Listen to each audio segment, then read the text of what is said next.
Devarakadra MLA Madhusudan Reddy జన్మదినం సందర్భంగా భారీ కేక్ను వారి కుటుంబ సభ్యులు మరియు అభిమాన సమక్షంలో కేక్ కట్ చేయడం జరిగింది. ఎమ్మెల్యే మధుసూదన్ రెడ్డి మాట్లాడుతూ, నా జన్మదినం సందర్భంగా ఏర్పాటు చేసిన మెగా రక్తదాన శిబిరం క్యాంపులో 398 మంది నాయకులు, కార్యకర్తలు, అభిమానులు స్వచ్ఛందంగా రికార్డ్ స్థాయిలో పాల్గొని రక్తదానం చేశారు. అదేవిధంగా మెడికల్ హెల్త్ క్యాంపుకు విశేష ఆదరణ లభించింది. ఇటు క్యాంపులో 1174 మంది పాల్గొన్నారు. ఇందులో కార్డియాక్, ఆర్థోపెడిక్, బీపీ, షుగర్ తదితర వివిధ టెస్టులు చేయించుకోవడంతో పాటు ఉచితంగా మందులు తీసుకున్నారు. ఈ సందర్భంగా మెగా రక్తదానం మరియు వైద్య శిబిరానికి స్వచ్ఛందంగా ముందుకొచ్చిన ప్రజలకు, కార్యకర్తలకు, నాయకులకు ఎమ్మెల్యే మధుసూదన్ రెడ్డి ధన్యవాదాలు, కృతజ్ఞతలు తెలియజేశారు.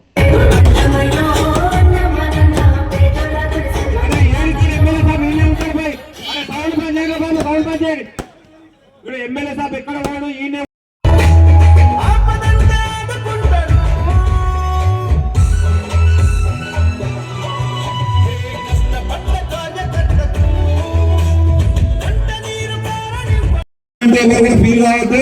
ఇక తొక్కిసలాట జరగకుండా ఉండాలనే ఉద్దేశంతో ఇది మీకు తెలియజేస్తున్నాం. కాబట్టి అందరూ కూడా వేదికను దిగాలి, కిందికి వీడాలి, వేదికను వీడాలి. అందరినీ కూడా పోలీసు వారు పైకి పంపిస్తారు. కాబట్టి పైన ఉన్న అందరూ కూడా సభ కిందికి రావాల్సిందిగా కోరుతున్నారు.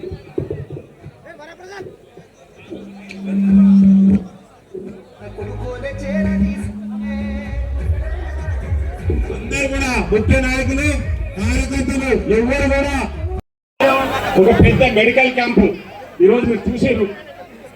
రాష్ట్రంలోనే ప్రముఖంగా పేరొందిన హాస్పిటల్స్ అపోలో హాస్పిటల్స్, అదేవిధంగా యశోద మరియు ఎస్ఎస్ హాస్పిటల్స్, అమోర్ హాస్పిటల్స్, అదేవిధంగా మన మహబూబ్నగర్ గవర్నమెంట్ హాస్పిటల్ నుంచి కూడా ఇక్కడికి వచ్చి డాక్టర్స్ కానివ్వండి, వారితో పాటు వచ్చిన సిబ్బంది అందరూ కూడా పెద్ద ఎత్తున నియోజకవర్గ ప్రజలందరికీ కూడా సేవలు అందిస్తూ ఉన్నారు.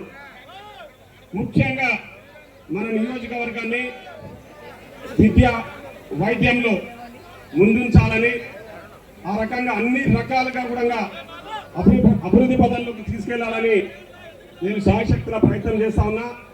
దాంట్లో భాగంగా మీరు చూస్తా ఉన్నారు, మంత్రుల దగ్గర కానీ, ముఖ్యమంత్రి గారి దగ్గర కానీ ఎన్నో సందర్భాల్లో నేను కలిసినప్పుడల్లా నేను నిన్న 2 రోజుల క్రితం కూడా మన ప్రియతమ నాయకులు, మన రాష్ట్ర ముఖ్యమంత్రి శ్రీ రేవంత్ రెడ్డి గారిని కూడా కలిసి దాదాపు 40 నిమిషాలు ముఖ్యమంత్రి గారితో మాట్లాడడం జరిగింది. ఆ మాట్లాడిన సందర్భంలో కూడా నా నియోజకవర్గ ప్రజల గురించి, నా నియోజకవర్గం గురించి, చాలా భవిష్యత్తులో నేను చేయాల్సిన కార్యక్రమాల గురించి, ముఖ్యంగా అభివృద్ధి కార్యక్రమాలు, విద్యా వైద్యానికి ఏ విధంగా ప్రాధాన్యత ఇవ్వాలి, ఈ విద్యా వైద్యాన్ని ఏ విధంగా ముందుకు తీసుకెళ్లాలి, నా ప్రాంత ప్రజలకు మంచి విద్య అందించాలి, నా ప్రాంత ప్రజలకు మంచి వైద్యాన్ని అందించాలని నేను శాయశక్తుల ప్రయత్నం చేస్తా ఉన్నా. దాంట్లో భాగంగానే ముఖ్యమంత్రి గారితో ఆ విషయాలు చర్చించడం జరిగింది. ముఖ్యమంత్రి గారు కూడా చాలా సానుకూలంగా స్పందించి నాకు ఒక మాట ఇవ్వడం జరిగింది. మీరు ఏది అడిగినా మీ నియోజకవర్గాన్ని నేను చేయడానికి సిద్ధంగా ఉన్నా, మీరు ఖచ్చితంగా నియోజకవర్గానికి సంబంధించిన విషయాలు ఇంకా ఏమున్నా ఎనీ టైం వచ్చి నన్ను కలవచ్చు అని చెప్పేసి ముఖ్యమంత్రి గారు నాకు మాట ఇచ్చినందుకు నా నియోజకవర్గ ప్రజల తరఫున కూడా ముఖ్యమంత్రి గారికి నేను ప్రత్యేకంగా ధన్యవాదాలు తెలియజేస్తా ఉన్నా.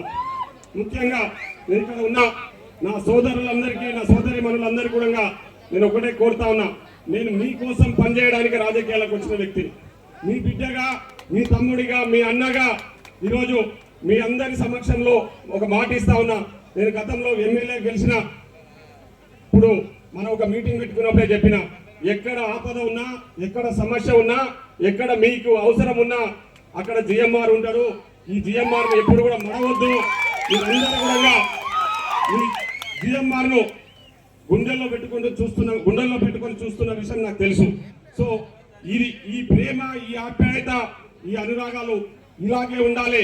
మీ అందరి సమక్షంలో మరొక విషయం కూడా చెప్తా ఉన్నా, నేను నా జీవితం ఈ దేవరకద్ర నియోజకవర్గ ప్రజలకు అంకితం చేస్తా ఉన్నా. ఎందుకంటే వారందరూ నన్ను ఆశీర్వదించి నన్ను ఎమ్మెల్యేగా గెలిపించారు. సో వాళ్ళ ఆశయాలను వమ్ము చేయకుండా తప్పకుండా వాళ్ళ ఆశయాలను నెరవేర్చడమే నా ప్రధాన లక్ష్యంగా నేను పనిచేస్తూ ముందుకు పోతా. ఆ భగవంతుని ఆశీస్సులతో తప్పకుండా భవిష్యత్తులో ఇంకా మరిన్ని అభివృద్ధి కార్యక్రమాలతో దేవరకద్రను ముందుకు నడిపిద్దామని చెప్పేసి మరొకసారి తెలియజేస్తూ ఈరోజు ఇంత పెద్ద ఎత్తున